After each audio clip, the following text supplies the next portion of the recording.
Radia Mohamed se trouve au marché de Malamata à Accra pour faire ses courses.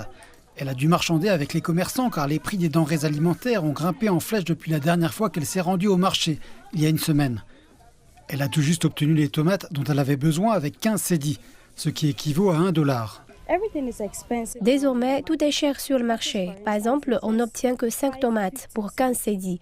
C'est époustouflant. Les prix des denrées alimentaires au Ghana ont flambé depuis le début de l'année. L'inflation alimentaire est passée de 27% en janvier à près de 30% en mars. Le Ghana importe la plupart de ses produits alimentaires des pays voisins, notamment du Burkina Faso et du Niger. Selon les négociants locaux, ces pays d'Afrique de l'Ouest sont aujourd'hui confrontés à une baisse de la production alimentaire en raison de périodes de sécheresse intenses. Cette situation a entraîné une hausse des prix des denrées alimentaires. Un tel seau de tomates était vendu $4 en janvier. Aujourd'hui, il coûte $16. La raison pour laquelle le Ghana dépend du Burkina Faso pour ses tomates est due aux pertes après la récolte.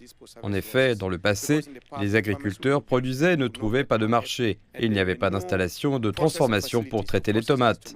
Ils ont donc abandonné la production de tomates et nous devons maintenant nous procurer un plus grand pourcentage de nos tomates auprès des pays voisins.